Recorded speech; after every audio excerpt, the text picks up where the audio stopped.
अस्सलाम वालेकुम नाज़रीन, मखसूस नशिस्तों का मामला जस्टिस काजी फाइज़ ईसा लंबा ही खींचते चले जा रहे हैं। अब उन्होंने मजीद मखसूस नशिस्तों के केस को 8 से 9 दिन लंबा खींच दिया है। आखिरकार जस्टिस काजी फाइज़ ईसा मखसूस नशिस्तों के मामले को इतना क्यों लंबा खींच रहे हैं? नदीम मलिक के शो में इस पर बड़ा बेहतरीन तबसरा हुआ। आइए पहले उनकी गुफ्तगू सुनते हैं, फिर इस पर बात करते हैं। सुप्रीम कोर्ट के सामने मखसूस नशिस्तों का और उसके ऊपर justice Athar Minallah, justice Mansoor Ali Shah, justice Mandokhail, justice Munib वो अपनी पोजीशन को पहले से ज़्यादा तवाना और मजबूत करते हुए हैं। और उनका कहना यही है कि एक बड़ी सियासी जमात को जिस तरीके से इंतखाबी अमल से बाहर किया गया, सबसे पहले तो वो उसी के ऊपर बात करते हैं और उसके बाद दूसरी बात की तरफ वो आते हैं।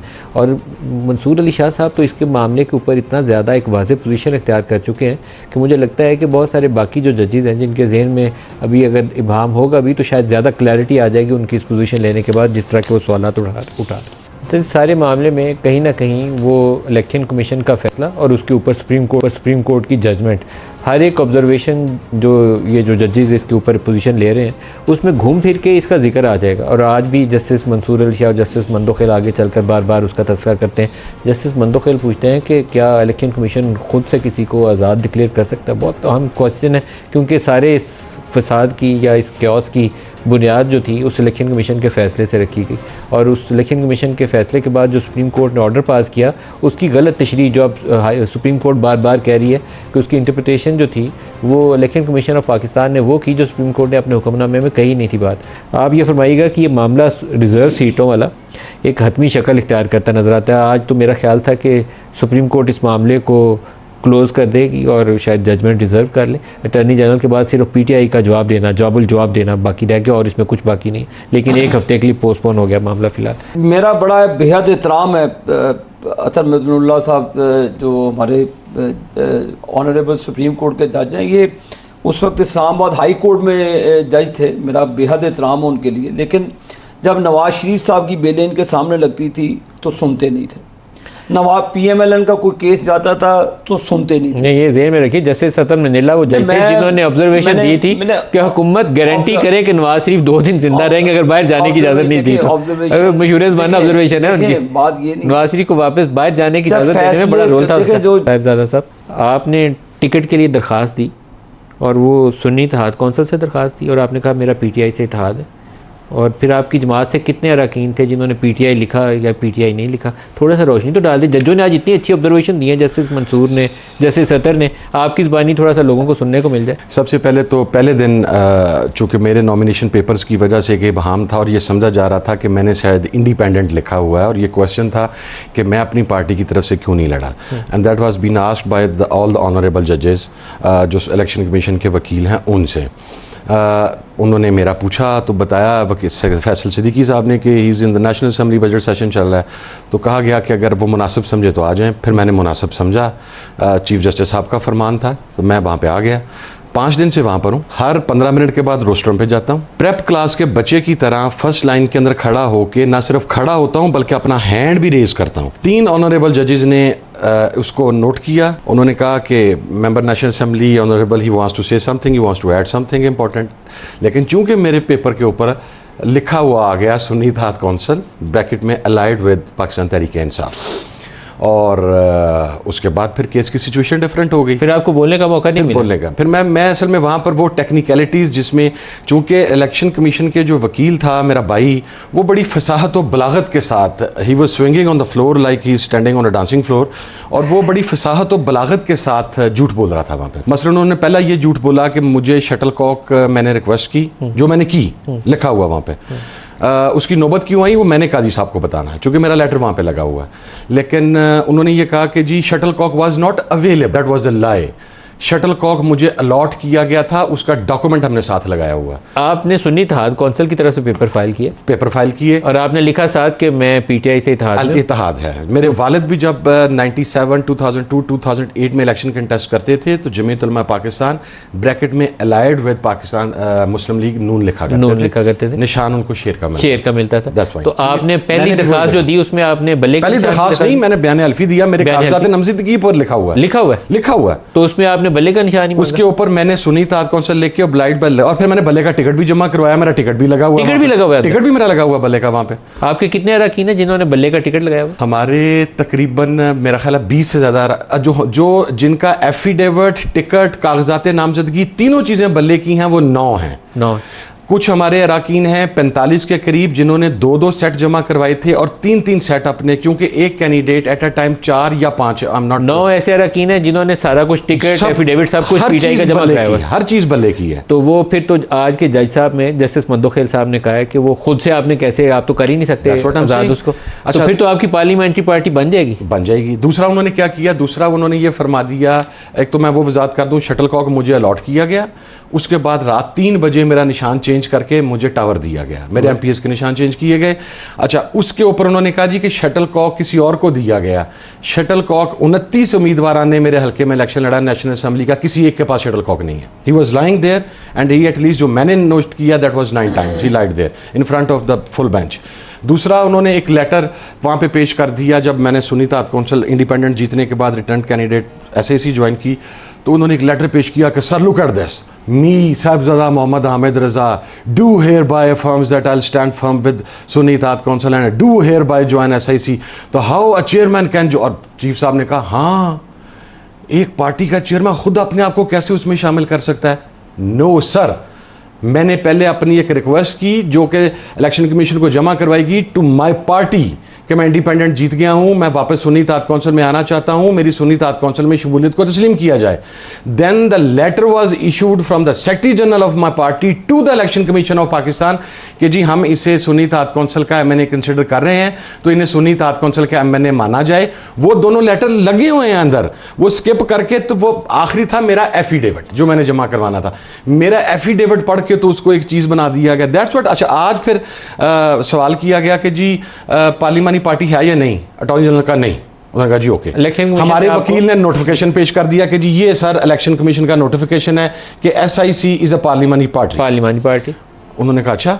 उसने दूसरा लेटर पेश कर दिया, उसने कहा सर ये स्पीकर साहब ने जरताज गुल को पार्लियामानी पार्टी लीडर का नोटिफिकेशन दिया है और एसआईसी को पार्लियामानी पार्टी तस्लीम किया। मोहतरम चीफ जस्टिस साहब फरमाते हैं मैं इनको मानता नहीं, वो इलेक्शन कमीशन का इशूड लेटर है, मेरा तो नहीं है सर।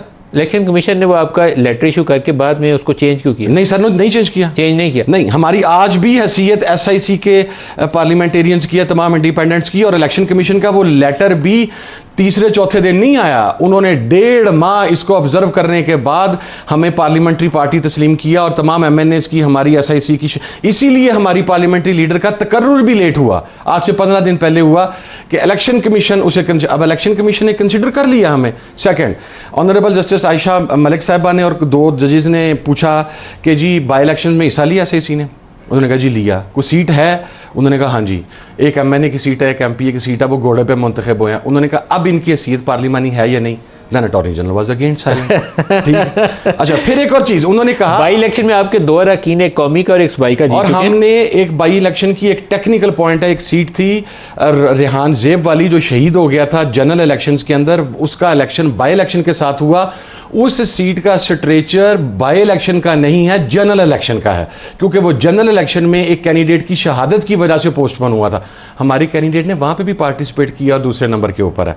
और अच्छा, फिर उन्होंने बताया आज कि केपीके में जमात है JUIF, उनका रुकन पार्लियामेंट कोई नहीं है। आपने 0 के अगेंस्ट उन्हें 2 रिजर्व सीट्स अलॉट कर दी हैं। इसीलिए तो उन्होंने इलेक्शन कमीशन को कहा कि इसने इलेक्शन बहुत अच्छे कराए हैं। That's what I'm saying, sir. Kamran Murtaza साहब ने कमाल नहीं किया वहाँ पे। आई वो जो हुआ नहीं हुआ उस बहस में मैं नहीं जाता। इनके टिकट लगे हुए हैं नॉमिनेशन पेपर्स के साथ। तो उससे मेरी बात सुने, ऑनरेबल पेशावर हाई कोर्ट ने सुन ले, क्वेश्चन किया, उन्होंने कहा खुद कैसे आजाद कर दिया, उन्होंने टिकट लगे हुए हैं। चले मौलाना साहब इसी पे आ जाते, मुअज़्ज़ज़ जज साहिबान थे, फैसला तो उन्होंने दिया। बुनियादी तौर पर तो इलेक्शन कमीशन का फैसला है ना, उसके इलेक्शन कमीशन का सुप्रीम कोर्ट का फैसला, उसकी तशरीह के ऊपर आज सुप्रीम कोर्ट कह रही है गलत तशरीह कर दी उन्होंने। मौलाना साहब ये देखें, जो आज हम सोच रहे थे कि अटर्नी जनरल देंगे दलाइल, तो उसके बाद आप देंगे जवाबुल जवाब, तो मामला ख़त्म, और उसके बाद फैसला या रिजर्व हो जाएगा या ऐलान हो जाएगा, जो भी होगा। कहानी तो ख़त्म हो गई थी ना। ये एक हफ्ता आगे जाने की साइंस समझ नहीं आई मुझे, मतलब अभी बहुत लंबा मरहला बाकी है, क्योंकि मैं कल प्रोग्राम में ये बात कह रहा था कि बस आज उम्मीद है कि मामला कंक्लूड हो जाएंगे। आज जो आप सवाल कर रहे थे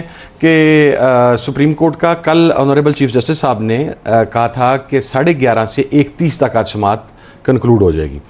1 बजने में 2 मिनट थे जब अटॉर्नी जनरल साहब ने अपने दलाइल मुकम्मल कर लिए, तो हमारे वकील 1 बजे का टाइम दिया था उन्होंने या 1:30 बजे? 1:30 बजे सर, कैटेगराइज करके 3 मरतबा कहा गया था 1:30 बजे।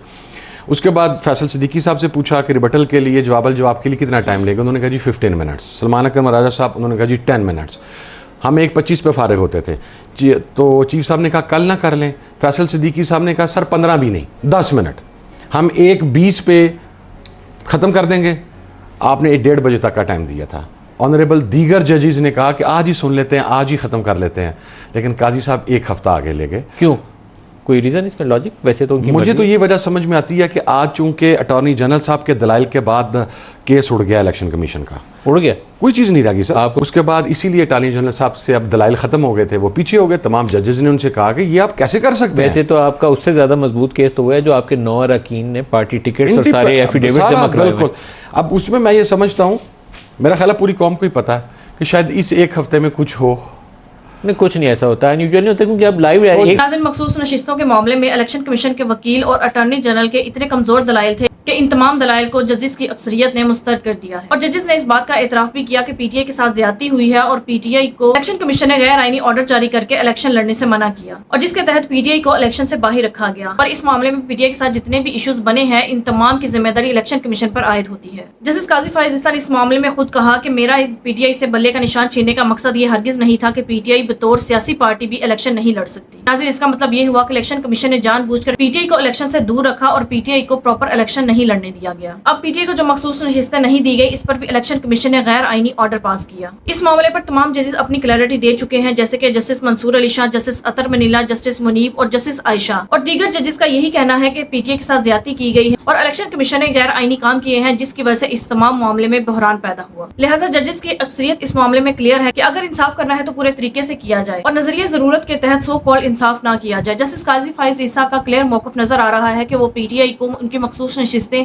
किसी भी सूरत देते हुए दिखाई नहीं दे रहे। जस्टिस काजी फाइज ईसा ने एक बार भी इलेक्शन कमीशन के वकील और अटॉर्नी जनरल को इस बारे में इख्तिलाफ राय नहीं किया, बल्कि उन्हें मजीद दलाइल देते रहे कि किस तरह से वो पीटीआई की मखसूस नशिस्तों के बारे में अपने हक में दलाइल दे सकते हैं, उन्हें लुकमे ही देते रहे। नाज़रीन, एक तरफ जजेस की अक्सरियत चाहती है कि पीटीआई के साथ जो भी ज्यादती की गई है उसका अजाला किया जाए और पीटीआई को उनकी मखसूस नशिस्तें वापस मिलनी चाहिए। अगर कानून आइन के मुताबिक पीटीआई की मखसूस नशिस्तें बनती हैं तो उन्हें जरूर देनी चाहिए, जबकि दूसरी तरफ जस्टिस काजी फाइज ईसा की हर सूरत यही कोशिश है कि किसी भी सूरत में पीटीआई को उनकी मखसूस नशिस्तें ना दी जाए। अब ये इशू बन गया है कि पहले तो जस्टिस काजी फाइज ईसा ये कहते थे कि 2 दिन में इस केस का फैसला सुना दिया जाएगा, लेकिन अब आज तक इस केस का फैसला नहीं हो सका और आज भी जस्टिस काजी फाइज ईसा ने 6 से 8 दिन की तारीख, लंबी तारीख दे दी है। हालांकि आज भी फैसला महफूज करके अगली तारीख दी जा सकती थी। अब इस बारे में कुछ लोग ये इंकशाफात कर रहे हैं कि जस्टिस काजी फाइज ईसा ने इतनी लंबी तारीख इसलिए दी है ताकि वो जजेस को दबाव या प्रेशराइज करके उनके फैसले को तब्दील करवा सके। अब ये बात किस हद तक दुरुस्त है या नहीं, ये बात तो 9 जुलाई को ही पता चलेगी। नाज़रीन, आपके इस बारे में क्या राय है, कमेंट में जरूर बताइएगा। अगली वीडियो में मिलते हैं, तब तक के लिए अल्लाह हाफ़िज़।